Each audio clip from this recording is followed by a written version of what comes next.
전체적인 내용을 우리가 이제 교육적이면서 제가 설교를 하겠습니다.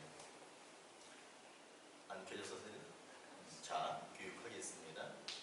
자, 오늘 우리가 나눌 말씀의 제목은 미래의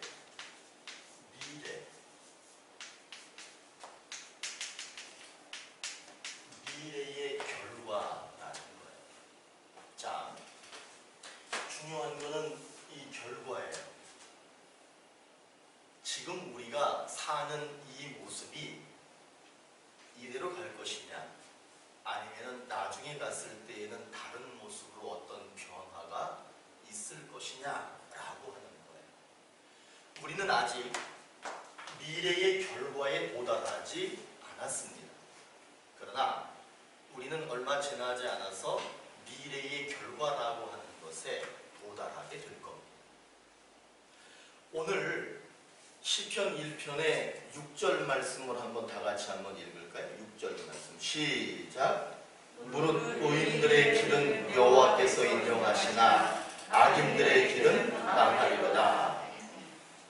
자, 오늘 1절 말씀에 두 종류의 사람이 나와요. 한 종류의 사람은 뭐냐 하면 의인이라는 사람이 나옵니다. 그런데 제가 의인이라고 하는 것을 설명하기 전에 이 의라고 하는 것을 먼저 설명을 잠깐 드릴게요. 이 의라고 하는 것은 죄가 전혀 없는 아주 깨끗한 상태를 얘기합니다. 사실 이 의라고 하는 말은 사람에게 의라고 붙일 수가 없어요. 왜 그러냐 하면 사람 중에는 죄가 없는 사람이 한 사람도 없기 때문에 그렇습니다. 그런데 이 의라고 하는 것이 그러면 어떻게 말을 하게 되어졌느냐? 이거는 그냥 한번 따라해 보세요. 예수님. 이건 예수님 소유 언어예요. 예수님한테만 붙일 수 있는 말이 뭐냐면 의예요. 그분이 의로운 분이신데 죄가 없으신 분이신데 그분이 우리를 무슨 사람 되게 했느냐 하면 의인 되게 하시는 거예요. 다시 얘기하면 그분이 죄가 없는데 죄가 없음에도 불구하고 자신의 생명을 우리에게 주셔서 원래 우리는 죄가 있었는데 예수님이 의로운 생명을 주심으로써 우리는 이제 죄 있는 사람이 아니라 의로운 사람이 되는 거예요. 의인이 되려면 조건이 있습니다. 그 조건이 뭐냐 하면 뭐예요? 제가 썼다 바로 지울게. 뭐예요? 믿음이야. 그 예수님이 그 죄 없음을 나에게 주시기 위해서는 반드시 내가 그것을 받기 위해서는 믿음이 있어요. 믿음이 없이는 결코 의인이 될 수가 없습니다. 그 다음에 1절 말씀에 의인이 나오는 또 한 사람이 나오죠. 그 사람은 누구래요? 악인. 여기에 악인이라고 하는 것은 원래 의인이 되기 전에 모든 사람은 다 여기에 속해 있던 사람들이에요. 그런데 예수님께서 우리를 의인 되게 하셨기 때문에 우리가 의인이 되어서 이제 악인은 사실은 이 중에는 없는 거야. 우리 중에는 악인이 없는 거예요. 그러면 아직까지도 악인이 존재하기는 합니까? 라고 물어본다면 이렇게 대답할 수 있어요. 여기는 아까 제가 동그라미 치면서 여기도 뭐라고 썼어? 믿음이 있는 사람은 악인이 될 수가 없어. 그 사람은 무조건 의인인 거예요. 그러나 악인이라고 그런 악인들이 있습니까? 라고 한다고 그러면 이 사람에게 뭐가 없는 거냐 하면 믿음이 없는 거예요. 믿음이 없으면 죄가 있기 때문에 의인이 될 수 없기 때문에 악인일 수밖에 없는 거예요. 그러나 믿음이 있으면 예수님의 생명을 받았기 때문에 그 사람은 더 이상 악인이 아니야. 그 사람은 이제 의인이 된 거예요.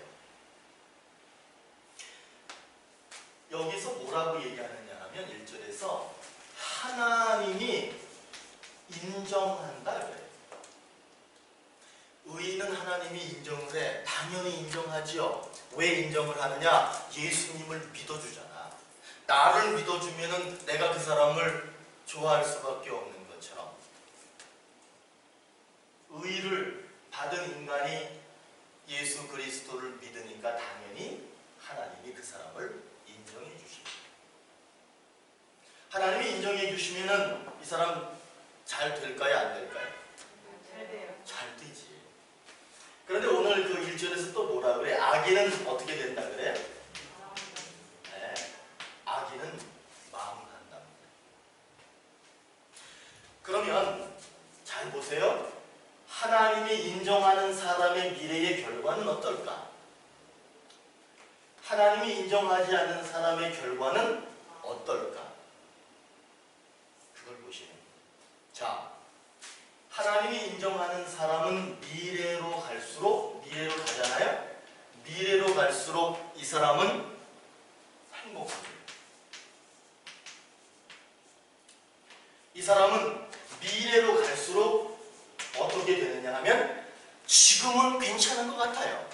지금은 먹고 살고 아침에 일어나고 저녁에 잠자고 낮에 가서 일하고 하는데 아무런 문제가 없는 것 같다.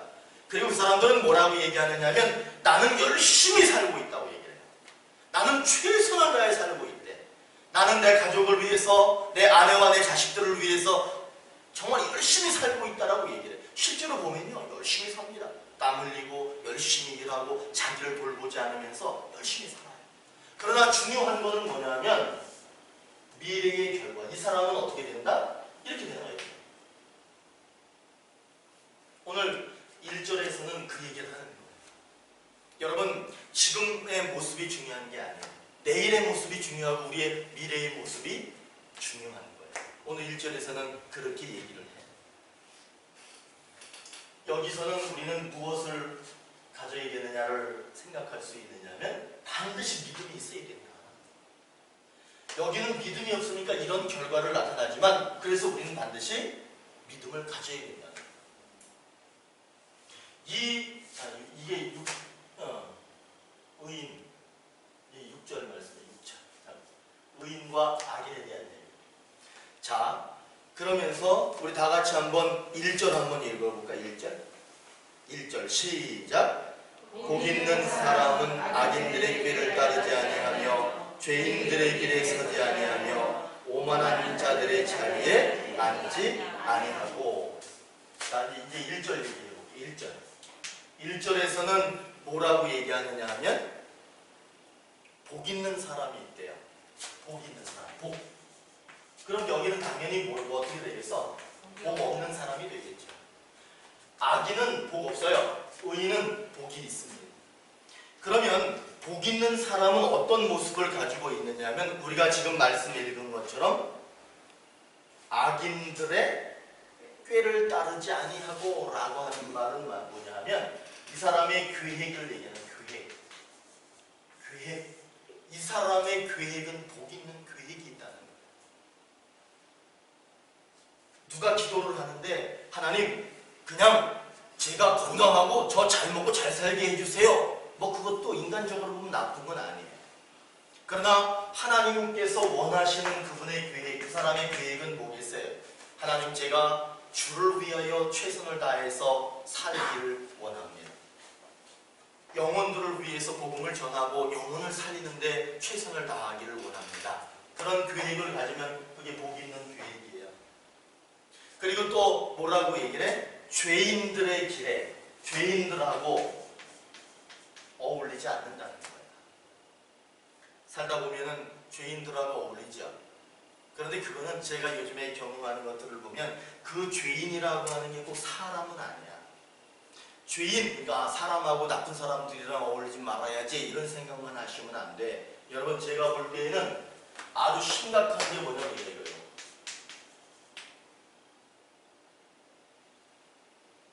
이거는 정신을 망치고 생활을 망치고 인생을 망치고 영혼을 망치고 믿음을 앗아갑니다. 주변에 이런 분들이 있으면 조언하셔야 돼. 멀리 하시라. 죄인들의 길에 서지 아니하며, 여러분 이런 것들을 멀리하는 사람이 죄인들하고 멀리하는 거예요. 이런 생활 안에서 우리를 방해하는 것들과 멀리해야 되는 거예요. 죄인들하고 그래서 멀리 떨어져 있어요. 그 다음에 오만함에 빠지지 않는데 오만함. 오만함이라고 하는 것은 뭐냐면 아주 교만한 것을 얘기하는 거예요. 교만한 자리에 가지 않는다는, 교만하지 않는다는. 교만의 대표적인 게 뭔 줄 아세요? 자기 주장이 강한 거야. 자기 주장을 한번 내세우기 시작하면 꺾지 않고 그거를 계속 말한다. 계속 주장한다. 상대방이 얘기를 하면 그걸 듣고 자기 생각과 잘 조화를 이루어서 잘 판단해야 돼. 그러나 그렇지 않고 계속해서 자기의 주장을 하게 되는 것이 바로 오만한 거예요. 그런데 놀라운 건 뭐냐? 의인은, 바로 우리 같은 사람들은 좀 찔린다, 그죠? 조금 찔리긴 하지만 의인들은 절대로 계획이 인간적이지만 않다는 거예요. 그리고 죄인들이 어울려 있는 예수를 빼앗아가는 그런 자리에 있지 않는다는 거예요. 그리고 교만하지 않는다는 거예요. 여긴 제가 더 설명하지 않을게. 이 사람들은 어때요? 간단하게 얘기해볼까? 계획하는 게 늘 악해. 늘 죄인의 자리, 어두운 자리에 보면 그 사람이 꼭 서 있어. 그리고 저 사람은 항상, 저 사람은 교만해. 저 사람은 겸손함이 없어. 이 소리를 항상 듣는 그런 자리에 있다는 거예요. 자, 우리 2절 한번 더 읽어볼까요? 2절 다 같이 시작. 오직 여호와의 이름을 즐거워하여 그의 이름을 주야라 묵상하는도다. 2절에 보니까, 자, 2절에서는 의인을 제가 먼저 얘기할게요. 2절에서 의인이 뭐라고 그러냐면 율법을 어떻게 한대?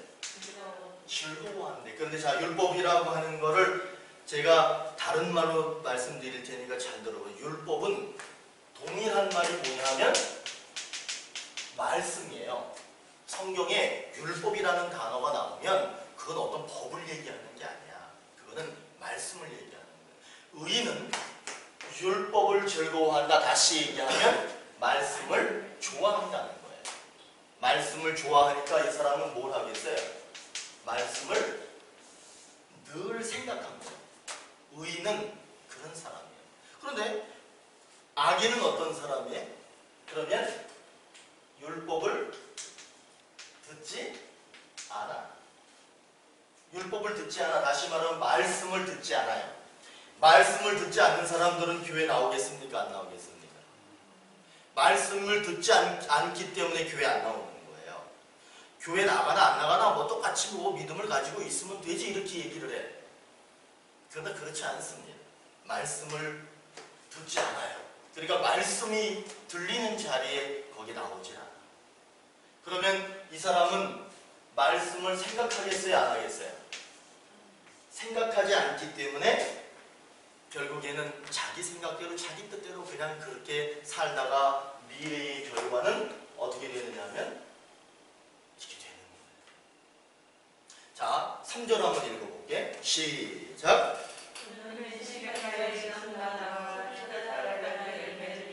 그 잎사귀가 마르지 아니함 같으니 그가 하는 모든 일이 다 형통하리로다. 이 3절은 오직 의인들을 위해서 배려한 말씀입니다. 이 3절에서 의인들에 대해서 뭐라고 얘기하느냐면 철을 따라 뭘 맺는다? 열매를 맺고, 그 다음에 또 잎사귀가 마르지 않고, 그 다음에 하는 모든 일이 형통하다. 이거는 의인들만 가질 수 있는 거예요. 그러면 여기서 우리가 뭐를 더 들을 수 있느냐 하면 보세요. 여기는 철을 따라 열매를 맺는다라고 하는 것은 우리가 이렇게 살다 보면은 갑작스럽게 벼랑간에 요청하는 것, 필요한 것들이 많이 있잖아요. 갑작스럽게 필요한 경우 많이 있잖아. 그럴 때 그 순간순간 매 순간 필요한 모든 것들을 다 주시겠다는 거예요.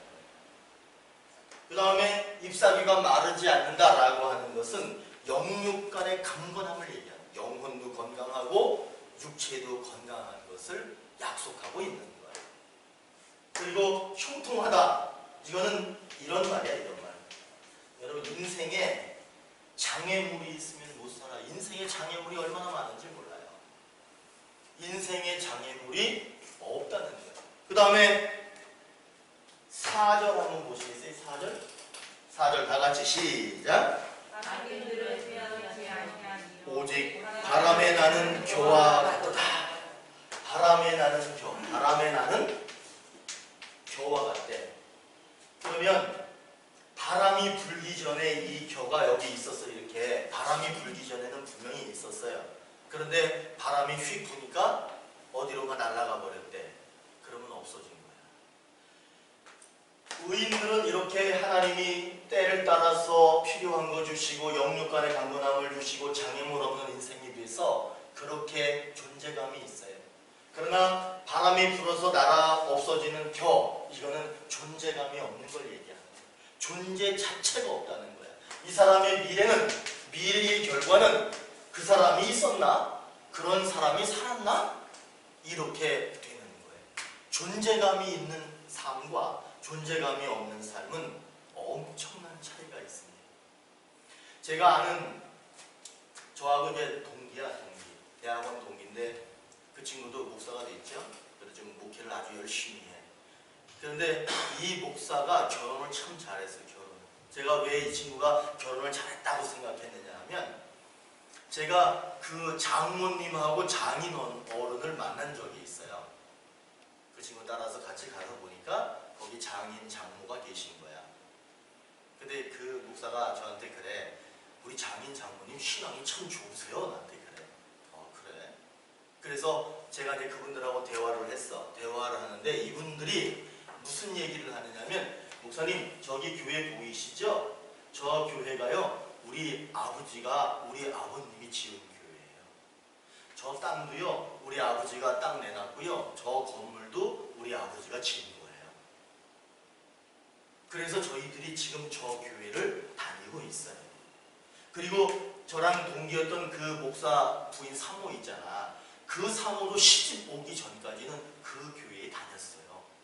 존재감이 있는 거야. 존재감이. 거기는 그 가문은 끊임없이 그 교회가 존재하는 한 그 사람들은 그 가문 대대로 늘 그 얘기 하는 거야. 공은 자랑하는 거야. 저 교회 우리 할아버지가 졌어요. 우리 아버지가 진 거예요. 끊임없이 그런 존재감을 드러내. 그게 뭐냐면 의인이야. 의인의 미래는 존재감이 있어요. 그러나 악인들은 어때? 바람에 나는 겨가 아무것도 할 말이 없어. 그런 사람이 있었나? 그 교회 가면은 늘 아마 그 목사님도 그런 얘기는 할 거예요. 이 교회가 아무개 집에서 이거를 진 교회이기 때문에 우리가 이 교회를 잘 가꾸면서 그렇게 신앙생활 열심히 해야 됩니다. 그런 분을 본받아야 됩니다. 그렇게 얘기하지 않겠어요? 우리가 아브라함을 본받고 요셉을 본받아야 되고 베드로 같이 살아야 되고 바울처럼 살아야 되고 하는 것처럼 그런 존재감이 있는 삶이 되는 거예요. 여러분, 우리는 의인이야. 그러니까 우리의 미래는 존재감이 있어요, 없어요? 있어요. 존재감이 있어요. 그러나 믿음을 잃어버리면 존재감이 없으니까 바람에 나는 겨와 같이 될 수밖에 없다는 것을 오늘 말씀해주고 있는 거예요. 그래서 5절에서 뭐라 그래? 5절 다 같이 시작. 그러므로 악인들은 심판을 견디지 못하며 죄인들이 의인들의 모임에 들지 못하리로다. 이 5절도 이 악인에 대한 이야기야. 뭐라 그러냐 하면은 심판을 견디지 못한대. 심판은 이 사람만 받는 게 아니라 이 사람도 심판을 받아요. 근데 결과가 다른 거예요. 심판 때에 이 사람도 쓰고 이 사람도 서요. 심판에 재판할 때 보면 가해자와 피해자가 같이 서요. 이렇게 다 서는 거야. 그 심판 때 안 선다는 게 아니에요. 그러나 결과가 다른데 의인은 뭐라 그래? 무죄. 악인은 유죄. 왜 이 사람 사람은 무죄야. 의로우신 주님께서 나를 의롭게 했기 때문에 무죄. 여기는 유죄. 왜? 예수님이 상관이 없으니까. 그러면 심판을 받는데 이 사람은 심판을 견뎌요. 심판받을 때 좋아. 기뻐. 왜냐하면 이제 천국 가라고 하니까. 당신은 천국 가십시오. 하나님 나라에 들어가십시오. 이렇게 하니까 기뻐. 근데 이 사람은 어때요? 심판 때 가는 거를 견딜 수가 없어. 가고 싶지가 않아. 그게 바로 이 사람의 결과예요. 그리고 뭐라 그래? 의인들의 모임에 들어갈 수 없다라고 하는 말은 뭐냐 하면 천국에 들어갈 수 없다라고 하는 것을 얘기하는 거예요. 이렇게 요 두 개는 악인들에 대한 이야기야. 요거는 의인에 대한 이야기를 하고 있어요. 3절에서. 자, 그럼 이제 다시 한번 마지막으로 6절 한번 읽어볼게요. 시작. 여호와께 인정하시나 악인들의 길은 망하리라. 자, 이제 결론을 제가 내려드릴게. 의인의 미래의 결과, 악인의 미래의 결과를 얘기하는데 의인은 시간이 가면 갈수록 좋아요. 시간이 가면 갈수록 그 사람은 행복합니다. 이 사람은 시간이 빨리 가도 괜찮아요. 그리고 왜 그런 줄 아세요? 왜 그러냐 하면 의인들은 하나님이 약속한 게 있어. 그게 뭐냐면 후손에 대한 축복이야. 내가 의인으로 살면 그 다음 자손들도 의인이 될 것이고 그 의인들에게 축복을 약속하셨어요. 후손이 생겼어. 그런데 나보다는 내 후손이 더 잘 된대. 그리고 그 직전 후손보다 그 다음 후손이 더 잘 된대. 의인의 후손들, 의인의 결과는 시간이 갈수록 점점 잘 된다는 거예요. 그렇기 때문에 시간이 쭉쭉 가도 괜찮아요. 시간이 많이 빨리 가도 괜찮아요. 왜 그러냐면 의인의 후손은 나보다는 훨씬 더 큰 하나님의 은혜와 축복을 받을 것을 약속하고 있기 때문에 그렇습니다. 그리고 또 이렇게 얘기를 해. 지혜로운 삶을 살아. 그리고 이 사람은 늘 나는 부족합니다. 나는 부족합니다. 라고 하는 겸손한 모습을 갖고 살아간답니다. 그런데 악인들은 어떻대? 시간이 갈수록 문제가 생겨요. 지금은 내가 먹고 사는데 지장이 없으니까 그냥 괜찮은 것 같아. 그냥 살만한 것 같아. 그러나 그 다음에 보장이 없어요. 그 다음엔 더 보장이 없어요. 여기는 시간이 갈수록 행복이 아니라 시간이 갈수록 어려움을 만날 수 있다는 겁니다. 거긴 천국이 없습니다. 거긴 후손들에 대한 보장이 없어요. 왜 그런 삶을 사느냐? 이 사람들은 어리석은 거야. 어리석기 때문에 그런 삶을 사는 거야. 그런데 이 사람들은 스스로 뭐라고 생각하느냐 하면 한번 생각해봐. 따라해보세요. 똑똑하다. 이 사람들은 자기가 똑똑하다고 얘기해요. 자기들은 부족한 것이 없다고. 자기들은 지금 잘 살고 있다라고. 그러나 그거는 그때예요. 이 사람들은 시간이 지나면 결국에는 하나님 나라가 자기 나라가 아닌 결과를 얻게 됩니다. 오늘 시편 1편은 우리가 너무나 잘 아는 내용이고 참 많이 읽는 그런 내용입니다. 그 내용은 의인에 대한 이야기와 악인에 대한 이야기를 비교해 주면서 우리가 믿음을 갖고 있는 것에 대해서 감사하고 그리고 우리가 하나님의 인정함으로부터 시작해서 하나님께서 우리의 영육간의 강건함을 주시고 마지막에는 우리가 하나님 나라의 백성이 된다라고 하는 것을 말씀하고 계시는 거예요. 저는 여기에 있는 분들이 다 늘 이 자리에 있기를 바랍니다. 여러분, 이거의 반대는 이거예요. 내가 지금 겸손해. 그러면 우리는 교만하지 않은 거예요. 그러나 내가 교만해. 그러면 우리는 겸손이 없는 거예요. 내가 지금 믿음이 있어. 그러면 의인이신 거예요. 그러나 내가 믿음이 없어. 그러면 믿음이 없는 정도지 뭐 난 착해. 이렇게 해서는 안 돼. 믿음이 없으면 그건 뭐예요? 악인 거예요. 그것을 명확하게 하셔야 돼. 늘 자신에게 너그러우시면 안 돼. 나는 믿음이 좀 약해졌지만, 나는 믿음이 조금 없지만, 나는 그래도 착하잖아. 나는 그래도 바르잖아. 나는 그래도 남들 좀 돕기도 하고 살잖아. 그렇게 하셔서는 안 되는 거예요. 정확하게 하셔야 돼. 나는 의인이냐? 분명한 예수 그리스도로부터 생명을 받고 그 안에 살고 있는 의인이냐? 그것이 아니면 악인일 수밖에 없다는 거예요. 오늘 이 시간을 통해서 다시 한번 우리의 믿음을 반석 위에 좀 땅을 단단하게 다진 그 반석 위에 여러분의 믿음이 서셨으면 좋겠어요. 그래서 이런 단어 자체가 우리에게 접근도 못하게 하시고 그냥 의인, 그리고 예수 생명이 내 생명이고 그 예수로부터 오는 힘으로 살아가는 그런